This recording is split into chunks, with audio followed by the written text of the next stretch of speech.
I'm experimenting today with letting the dogs stay in the room while I film, so we'll see how that goes. You can see my door is open in the background. Usually it's closed. It's because the dogs are in here, probably making noise, grunting. Hey guys, welcome back to my channel and welcome back to favorites. So my last favorite, I guess I do a lot of favorites, but I feel like that's one of the biggest purposes and like awesome things about YouTube, like beauty YouTube world, is like sharing your favorites. Like when you're sitting down with your friends and they're like, oh, I'm in the market for a new foundation. Oh, my favorite one is this. Or, oh, I want a new car. Oh, my favorite car. You know, like that's just how we are as people. So I love to share my favorites with you, but my last like favorites series that I focused on was eyeshadow palettes. And in that video I mentioned that about 2 years ago I did a huge favorites series where I went through every single element of makeup, everything from foundations to blushes to eyeliners to highlighters. Like I did the whole shebang, and you guys really liked that series, but it's been a couple of years and since then my favorites have changed. I'm a human, I'm a girl, my mind changes quite often, so I kind of wanted to revisit some of those favorites. They're growling at each other. Girls, I'm gonna kick you out. So I wanted to revisit some of those favorites. I started with eyeshadow palettes. This video is gonna be foundations. This was the most highly requested product in my last one, so I asked you guys to tell me what products you wanted me to talk about, and a ton of you said foundations. So I'm gonna hop in and show you my favorite current foundations. I'm not limiting myself. Oh my god, they're so loud. This is not gonna work.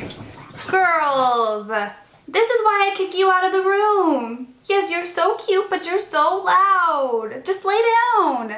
Okay, so to get started, I will let you guys know that typically I like full coverage, kind of matte finish, natural matte finish, oil-free foundations. If I'm gonna wear a foundation, it's going to be full coverage, it's going to be matte, it's going to be like, you know, I want to make my skin look perfect. And in my mind, in my world, that's what I think perfect skin looks like. Everybody has a different vision of what they think perfect skin looks like, but I think my skin looks the best when it's full coverage and matte.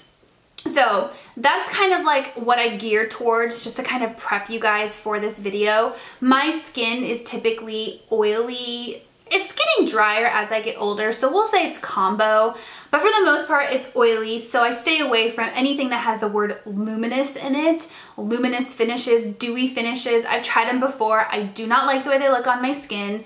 So yeah, I also wear powder foundation on a daily basis. So like when I'm going to work or when I'm rushing to get ready, I will typically pull out a powder foundation because that is just what's quickest for me. It wears the best on a daily basis, but I have way more liquid foundations than powder foundations. So I'm gonna go ahead and hop in with the only powder foundation I have used for the past probably year. Occasionally I'll throw in like the Too Faced Cocoa Powder Foundation I loved, but they discontinued it.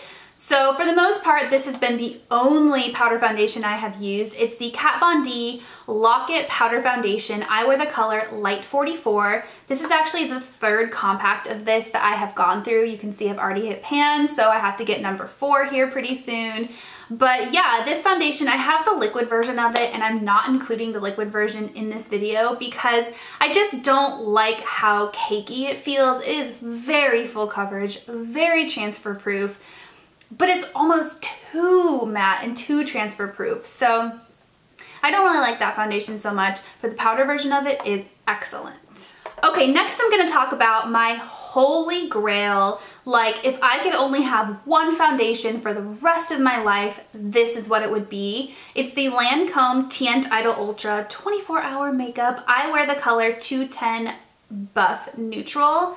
This foundation I was color matched to at Sephora before I started YouTube, and I just fell in love. It is like, it's a matte finish, but it doesn't seem like chalky. Like the Kat Von D one is like chalky matte. This is just more of like your skin but not shiny type of matte.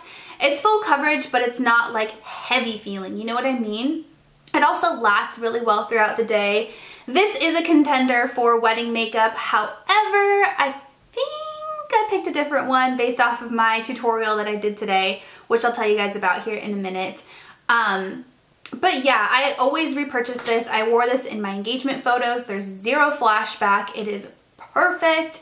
I recommend this to anybody who's looking for kind of like a matte-ish full coverage foundation.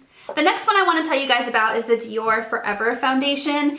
Everybody raves about this on YouTube. They reformulated it. I tried the old version and this is now the new version.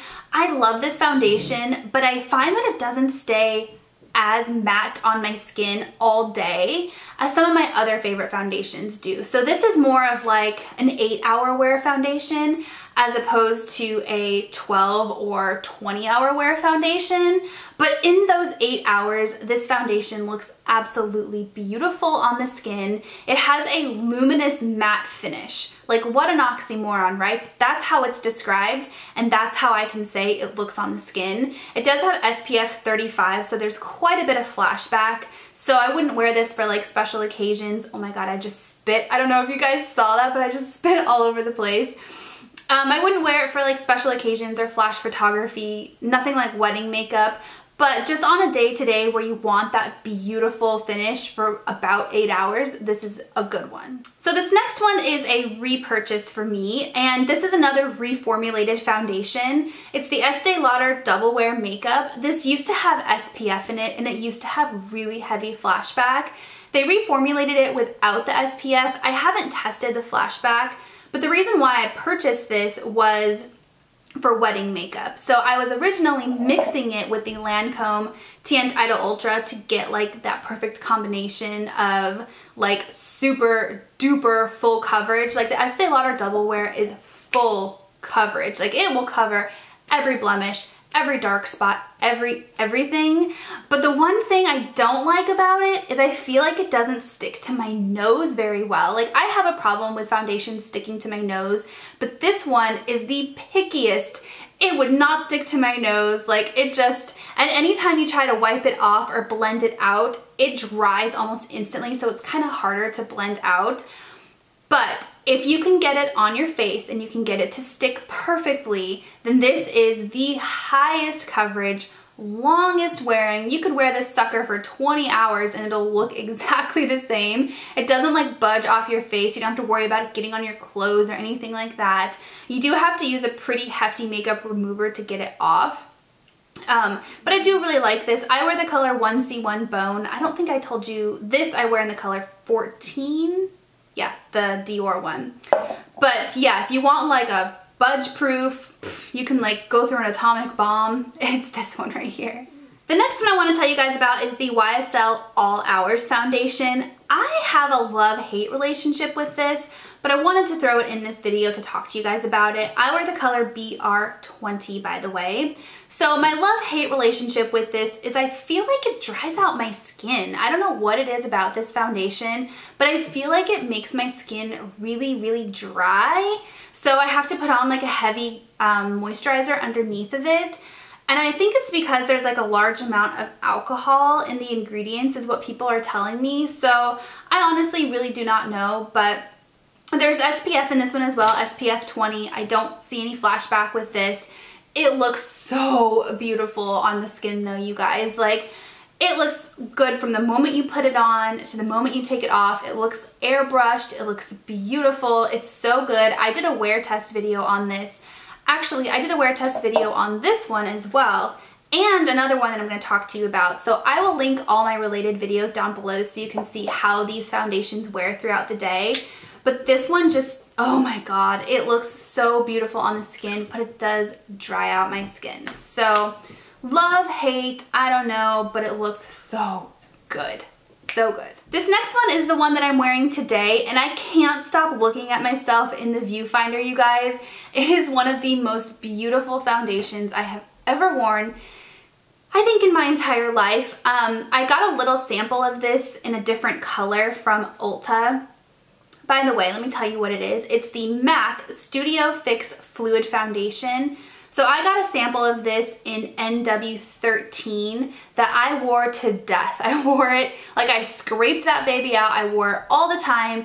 and it seemed to be just a little off to me, and it's because it was a little too light. So I bought the bottle in NW15, which is just one shade darker, and it is perfect. When I was putting this on, so this is what the makeup I'm wearing today is for my bridal tutorial that I want to say is going up either right before this video or right after this video. So if it's already up, I'll link it down below. But today's the first day I wore NW15, and originally when I put it on my face, I was like, oh man, this is too dark. And it is a smidge too dark for me, but as long as you blend it out and then you lighten it up with a little bit of concealer, like, I can't stop looking at myself in the viewfinder. I think my skin looks so good, and it looks good in person, in real life too. A lot of times these foundations will look good under the studio lights, or they'll look good in certain lighting, but as soon as you go outside and the sun shines on your face, it's kind of like, oh, like mask, you know? But this one is so, so beautiful. What I love the most about this one, so it is a matte, full coverage, long wearing foundation, but what I love most about it is I don't feel like it settles into my smile lines kind of like at all, which is perfect because my smile lines, they're getting really bad, and I've kind of like considered things like Botox or filler, but I'm not ready to go down that route yet. But certain foundations like the Kat Von D powder one will settle into my smile lines, and it's really apparent, and I really don't like it. But this one doesn't, and it looks so good on the skin. Like, it fills in my pores. Like, I don't know, man. It looks so, so, so good. And there's a really good variety of color selection. You know, MAC's always really good with that. So definitely recommend this. This is probably what I'm going to wear for my wedding day. I have not tested it for a flashback yet, so I need to do that. But as long as there's no flashback, this is the winner. Chicken dinner, man. When I want something that's a little less full coverage, but still a foundation and a liquid foundation, I will go to this. This is the NARS Natural Radiant Longwear Foundation. I wear the color Mont Blanc. And on a daily basis, if I don't want to wear powder foundation, if I want just a little bit more, this is what I will put on. I used to be a huge fan of the Chanel Vita Lumiere Aqua, which I still am, but that's definitely more of like a tinted moisturizer almost, like a very water-based moisturizer. Foundation, I mean. This is like a step up from that. And although it says it's a radiant finish, I don't find that it leaves my skin oily or greasy looking. It just looks very like natural, and it looks like my skin, but just like bright. You know what I mean? I will say it doesn't wear very long, and I think that's because my skin is naturally kind of oily. So because it is that radiant natural finish, my oils kind of eat through it pretty quickly. But for things like going to work or running errands on the weekend, this is the perfect daily liquid foundation. Okay, last but not least, let's talk about some drugstore alternatives. Well, I have one drugstore alternative. I will be honest, when it comes to foundation, I am a high-end junkie. I just am always worried about putting something on my face that's going to cause my skin to break out, or I get milia bumps really bad, so I just get really concerned with cheaper foundations. I don't know if I have to be, but I am. There's a lot of really good ones out there. Like there's the CoverGirl 3-in-1, which I'm getting ready to repurchase here pretty soon. There's just a lot of really good drugstore foundations out there, but I haven't really dipped my toes into a ton. This, however, is one that I love. I pull out of my collection all the time. I will pick it over some of these high-end foundations over here. It's the Wet n Wild Photo Focus Foundation. That's what it's called, Photo Focus Foundation. I wear the color Nude Ivory. And this stuff, you guys, it is so good. So its whole, like, marketing spiel is that you can wear it in photos. Like, it's supposed to filter your skin and look beautiful in photos. It really does look beautiful in photos. It looks beautiful on camera. The only thing, so I do not like the applicator. It has like one of those spatula applicators. So it's just kind of like, how am I supposed to put that on my face? I just kind of like spatula it on my face. And it smells really bad. It smells like paint that you would paint your wall with. So those are the two downsides to it, but it's like $6, you guys. So if you're on a budget, definitely pick this one up. Alright guys, well I hope that you enjoyed this favorite foundations video. Let me know in the comment section down below what favorites you want me to focus on next. I'm thinking blushes, maybe bronzers, maybe concealers. I don't know. Let me know which one you want me to do next and I will be sure to film that for ya. Otherwise, let me know what your favorite foundation is and I'll check it out if I haven't already. And I think that's it. I'll talk to you guys next time. Bye.